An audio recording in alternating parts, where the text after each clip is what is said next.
Hello beautiful soul! Welcome back to my channel. This is my channel from Japan, Kabayan Taurus. This reading is for you. Tingnan natin ang taong nakakonect sa iyo. Vice versa tayo ha. Sa mga gusto mapa-personal reading, punta kayo sa pinaka-YouTube ko. Nahadyan po sa description below or yung link ng aking FB nahadyan po. At ilalagay ko rin naman sa screen para ma-check nyo para hindi po kayo ma-scam. General reading. Tao na ako na, hindi ko na-explain kasi palagi naman natin itong ginagawa. Lagi natin itong ginagawa, di ba? Sa mga bago, yan. Balikan nyo lang yung iba. Okay. Tao na ako na kay Taurus. Anong nararamdaman niya sa'yo? Intention, action, behavior. Kung nararamdaman mo, ang hindi mo alam sa connection ito at ang advice ni universe sa'yo. Tandaan mo palagi na energy reading po tayo. Hindi personal reading ha. Tao na ako na kay Taurus, vice versa. Ano ang nararamdaman mo kay Taurus? The Moon. Single ka man, double, triple, kung ano man yan. Vice versa, energy reading. Okay, we have the Lovers, so. Okay, nararamdaman niya sa mga nagkahiwalay. Okay, sa mga nagkahiwalay, nararamdaman niya sa'yo, dito sa sitwasyon kasi, sa mga nagkahiwalay dyan, hindi ka pa niya totally 100%.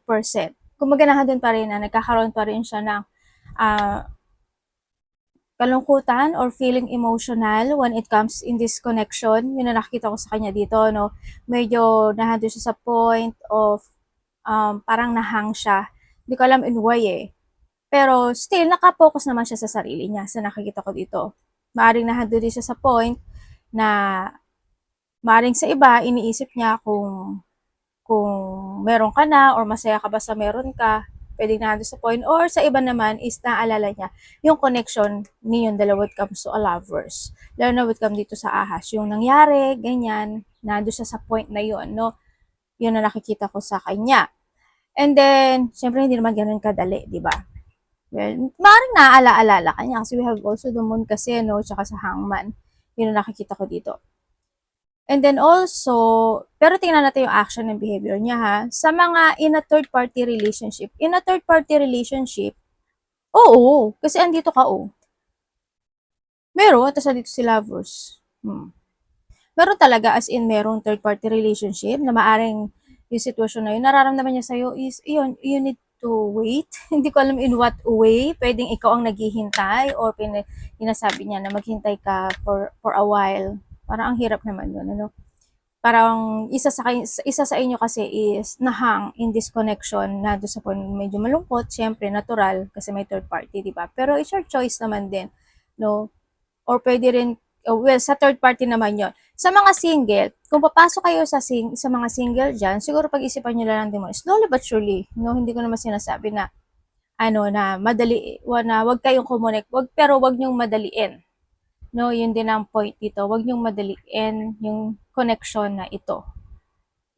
Pag-isipan mo maigi. At syempre, be patient. Kumbaga, try to invest muna to each other. Kung okay ba, ganyan. Alamin mo muna, para getting to know each other, ganun. No? And then, sa iba naman sa inyo is, kung wala kayong third party relationship, nararamdaman niya sa'yo, very emotional siya pagdating ko sa also this love. Alam mo yung point na nagkakaroon siya ng mga bagong plano, or meron siya, this sacrificing, no? Willing to sacrifice siya, or pwede rin kasi yung isa sa inyo is nag-iisip na kami ba, dapat ba, parang ano yung naghihintay for something, kung ano yung kaganapan o mangyayari. Mga ganang situation. Yun ang nakikita ko dito. When comes sa feelings yun, may konti lang siguro pag-iisip, or konting lungkot, or feeling emotional. But still, handun yung connection. Handun yung love, connection, partnership, no? Pagdating dito sa situation. Mahal ka naman daw niya. Sa iba. Yun. Iba dito parang ready to wait, pero may hindi ko masabi kung either aling-langan or pag-iisip ng negativity, pwedeng nandun sa point na yun, ano. Yun. Tingnan natin ang intensyon.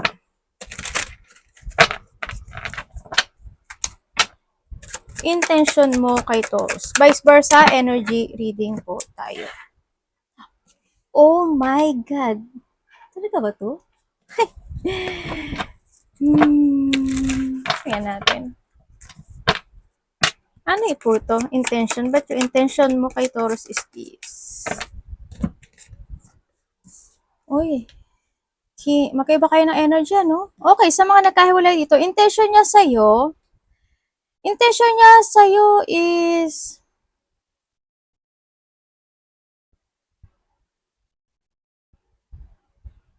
gusto kanyang kausapin or gusto niya magkaroon ng connection dito sa sitwasyon na to, pero alam mo yung point na maaaring hindi niya alam paano nandun sa point na yon sa mga nagkahiwalay, yun ang nakikita ko dito. Hindi ko alam mo pero may lungkot akong nakikita sa kanya. Tulad ng sabi ko dito, di ba? Pero naiisip ka pa rin yan. Siyempre, hindi naman ganun kadali na makalimutan ka, lalo na kung matagal na talaga kayo, di ba? Pwede na doon sa point na yon.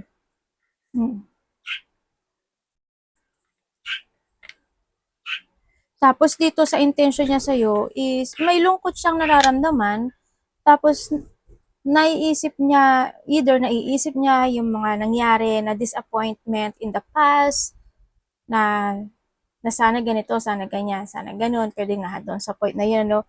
Yun nakita ko. But still, yung intention niya, kung nandito ka sa lovers mo this time, ang nakita ko sa dito, masaya naman siya, but still, dito sa thinking na to, sana pala, parang alam mo yung point na, sana pala inayos ko to. Sana pala ni-recover ko to. Sana pala ganito. Nandito sa point when it comes to intention, and you want to recover pa rin yung situation, or nandito talaga yung pag-iisip na sana ganito, sana ganyan. Nag-isip siya kasi we have the Three of Swords Yun, sa mga Well, nandun talaga yung pagsisisi, no? Or nandun yung panghihinayang either para sa iba. Yun na nakikita ko dito. Yun. Siguro nag-think siya na sana masinabaan ko pa yung pasensya ko, ganyan. Well, syempre may hangganan din naman yung sitwasyon. Alam mo kasi yung tao, 'di ba? Mararamdaman mo lang yung importante na isang tao kapag nawala na talaga totally yun. Yun ang nangyayari kasi dito. Okay, sa mga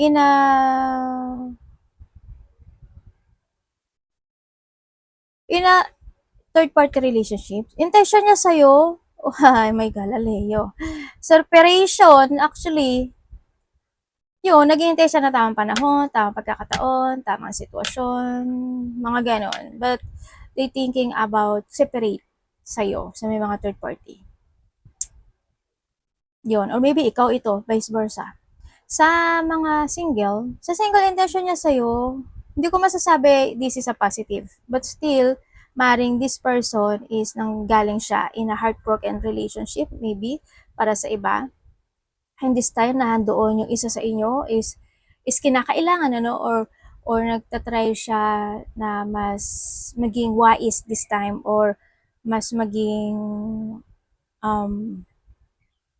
matalino this time, para kasi nandito sa point of thinking na nangyaring depression from the past situation. But still, ando siya sa point na want to invest more pagdating sa iyo, yung intention niya. Yun ang nakikita ko dito. Sa sitwasyon na.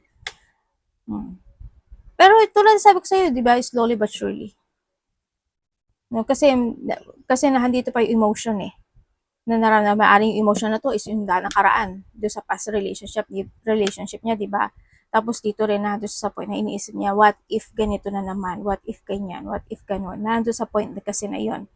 Ikaw or siya ito ha. And then sa walang third party relationship, intention niya sa'yo, alam mo din yung pagbavalue at caring when it comes in this connection. Yun lang, when it comes to intention kasi, merong mga bagay o sitwasyon siya na hindi niya kayang, siguro medyo stressful siya, siguro kung gaano mo ibinibigay yung pagpapahalaga at pag-aaruga pagdating sa kanya, gusto niya maibigay yon sa'yo ng same, pero hindi na-stress siya or nag-iisip siya na kakayanin ko ba ganito. But still, devoted siya sa'yo ha. Devoted siya sa'yo. Handun yung devotion when it comes in this connection. Yun nga, may konti lang siguro disappointment, siguro may mga times na hindi kayo gano'n nagkakasundo or may mga times na hindi niya maibigay sa'yo or kung ano man yung sitwasyon, medyo may lungkot na nararamdaman itong tao na 'to 'no, when it comes to disconnection or puwedeng ikaw baka may mga pag-aalala na situation, 'di ba? Nando'n sa point na iyon. Tingnan natin ang behavior action. Anong behavior action mo kay Taurus? Taon na ako na kay Taurus. Vice versa tayo ha, tsaka energy reading tayo, hindi naman to personal reading. Pag hindi nag-connect sa'yo, well, hindi mo energy ito. Okay? Ganun lang yon. Ganun lang kadali yun. Ganun lang kadali yun.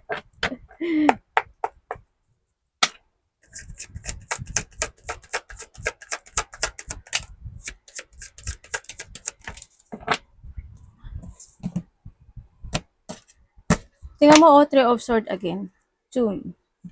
Three of Swords, Three of Swords. Ah, oh my God. Alam mo, iba sa inyo, hindi kayo magtatagal. Joke.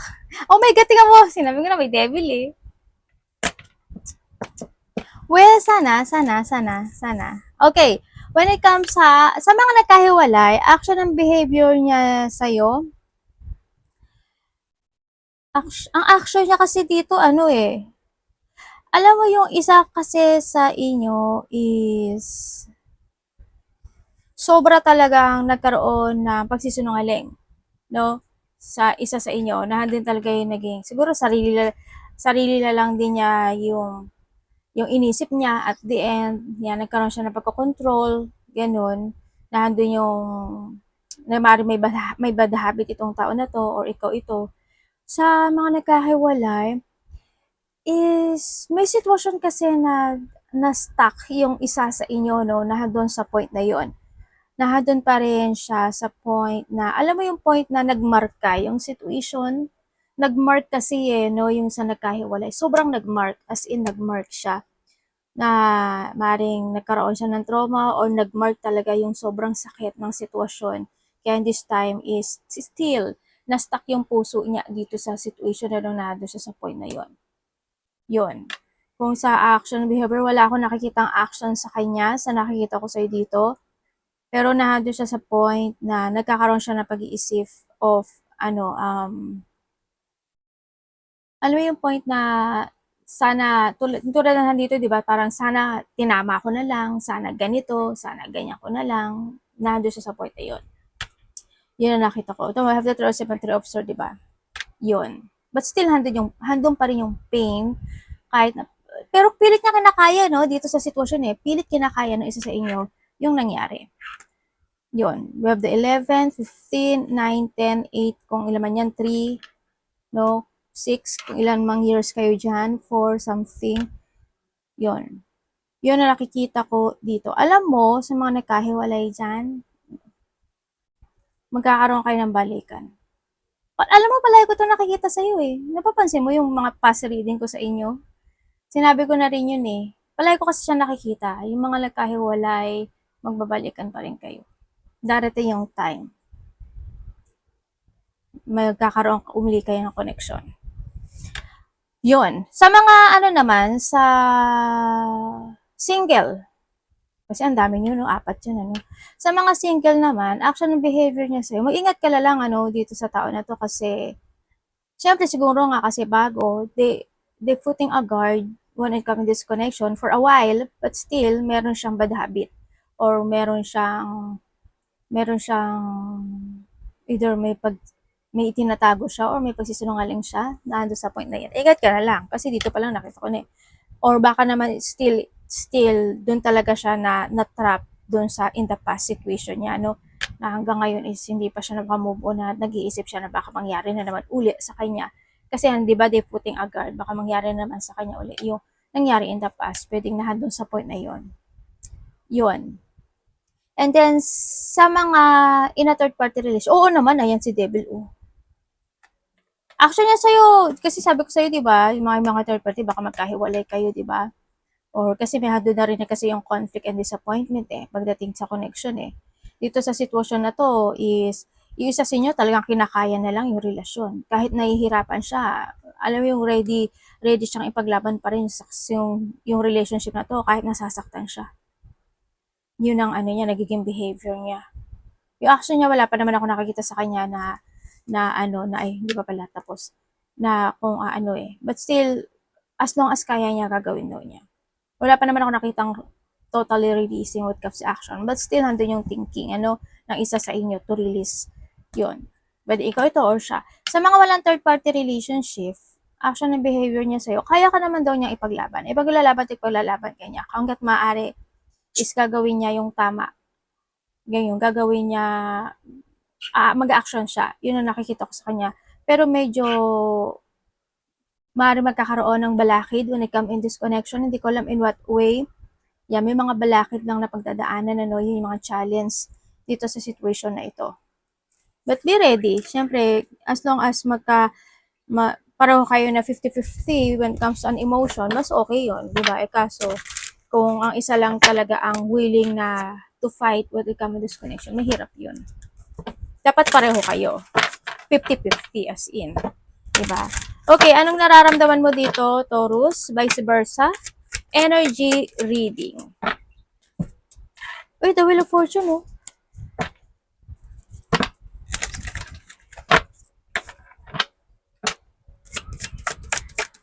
Vice versa, ha? Uy, Galileo.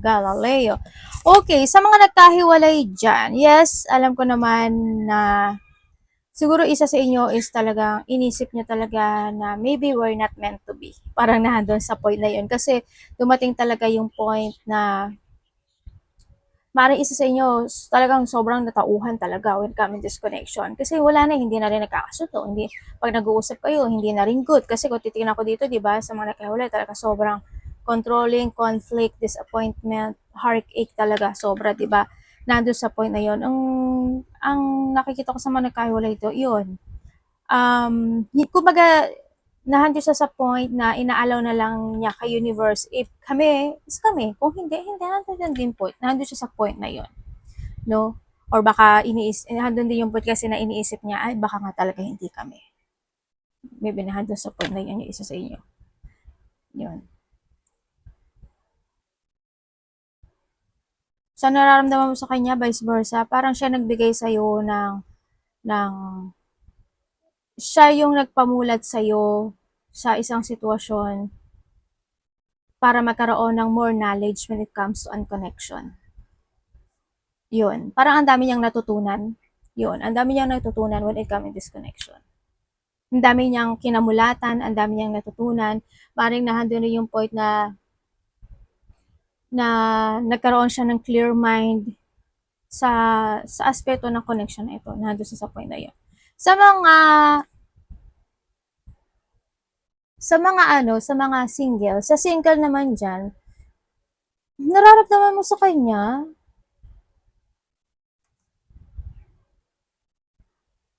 dito kasi sa sitwasyon, minsan match kayo na pinag-uusapan. Minsan, okay, minsan siguro hindi. Siguro minsan may mga salungatan, di ba? Pwedeng nandun sa point na yun. Yan, may mga time lang na siguro mga tampuhan, mga ganun. Yan, magkakaroon lang kayo ng ganun. Ganun din sa mga sa mga sa mga in relationship. Yun.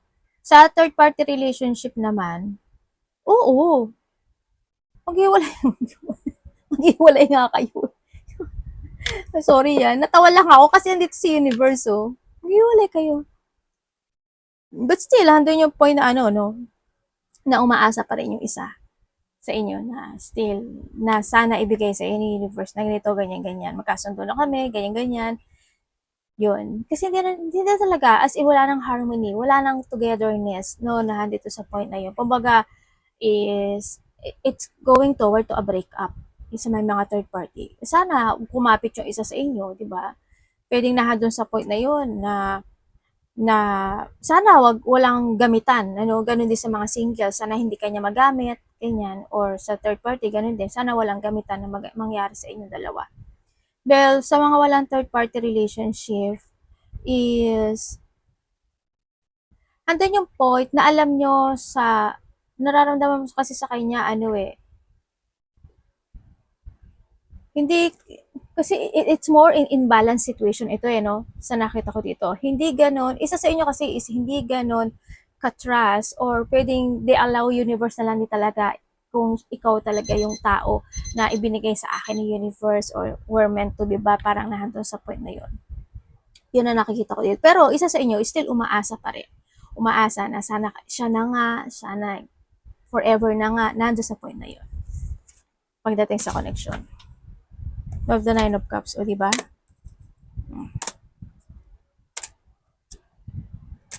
Pinipilit naman na i-work it out ng isa sa inyo yung sitwasyon hanggat maaari, no, sa nakita ko dito. Pero syempre, hindi maaalis kasi yung mga pag-iisip na sitwasyon, but still, pinipilit naman ng isa sa inyo na maging matatag itong connection ito. Humawak lang kayo, ha? Humawak lang talaga kayo. Tingnan natin ang hindi mo alam sa connection na ito, maaring ikaw ito or siya. Energy reading, hindi mo alam sa connection ito.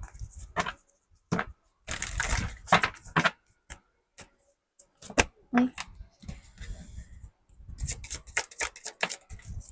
Uy, we have the world. Parang may nakita na ako kaninang the world. Ay, hindi pala. Hindi ba? Medyo ano lang.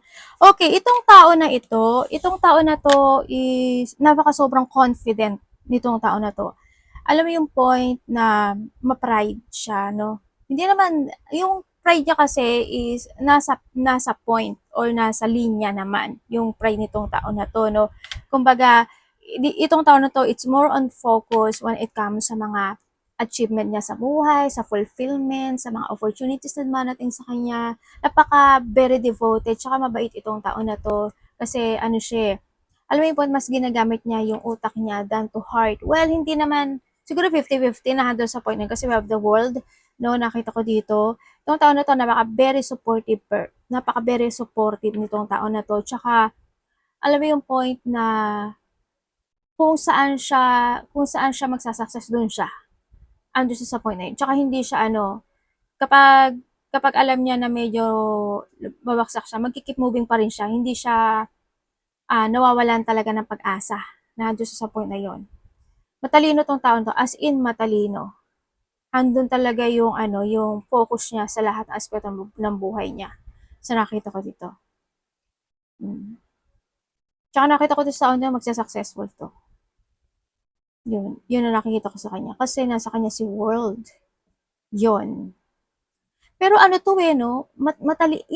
Alam mo yung pagiging matalino niya, na handon yung pagiging wais. Alam mo yung point na nagmamatsyag siya in a way na walang makakapansin. Alam mo yun? Ganun siya sa paligid niya. Nagmamatsyag siya nang walang makakapansin. Hindi ko alam kung ikaw ito. Mapagmatsyag din siya sa nakita ko dito, ha? Yun.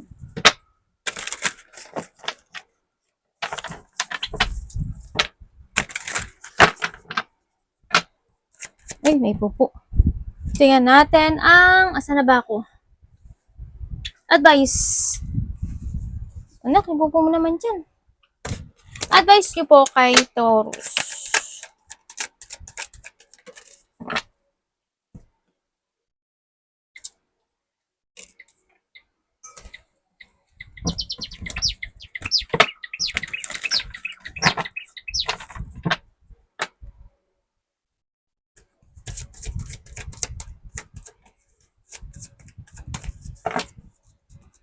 Alam mo, dito sa sitwasyon na to, when it comes to unhidden, meron ako nakita dito na isang tao, hindi ko alam kung ikaw ito or siya ha, meron ako nakita dito na hindi ko alam kung nahahatak ba siya ng nakaraan o may iniisip siya sa nakaraan or nagkakaroon pa siya ng connection sa nakaraan or there's a hiding situation. Isa sa inyo, may hinahide. Parang, hindi ko alam in what way, pero may unfinished business. Isa sa inyo, dito, sa hidden secret. Isa sa inyo may hinahide. Nakiramdam kayo. Okay, when it comes sa advice, ang sinasabi dito, basta palagi mo lang daw tatandaan na kailangan is habaan mo daw yung pasensya mo. And then, syempre, protektahan mo yung sarili mo kung tama ka at may mga dapat na depensa mo yung sarili mo, gawin mo. Nandun sa problem. Kailangan mo lang din naman nindigan sa lahat ng aspeto ng buhay mo. Tsaka, syempre, is gamitin mo daw yung karunungan mo, yung talino mo. Yan, tapos nandun din po kung may mga bagay na talaga na kailangan i-let go, ikat. Sometimes daw you need to open your mind or kailangan mo rin na ibukas yung mga mata, no, na hanggang sa point na yon. Mag-ingat ka lang din sa mga bagay na sasabihin mo, actions, movements, yung salita mo, ingat ka lang din. Sinasabi to, ingat ka sa pagmamadali, no? Isa din yon. Yung madali ay yung bawat situation, mga pagtatalo, alitan, hindi pagkakasundo, iwas ka dyan. Mas maraming lumabas dan sa pumasok na pera. Andun din yung point na yun. Yung mga sitwasyon na madidrain ka or mababurnout ka, you need to see the fact ng situation, kumbaga nahando sa point na yun, ano, ang sinasabi dito. Kung may mga tension pa talaga na totally hindi pa nare-resolbahan, well, resolbahan na yon. No, wag kang mahatak na nakaraan or wag maulit yung nakaraan na situation. Yun din ang sinasabi dito. Yun. You need to use your mind and intellect, kumbaga nahando yun sa point na yun, ano. Yun ang nakikita ko dito. Iwas ka sa mga bullying situation, makisawsaw, ganyan, mga conflict, iwas ka dyan. Kasi hindi rin makakagood din, no? Yun. Arigato naman, second bliss.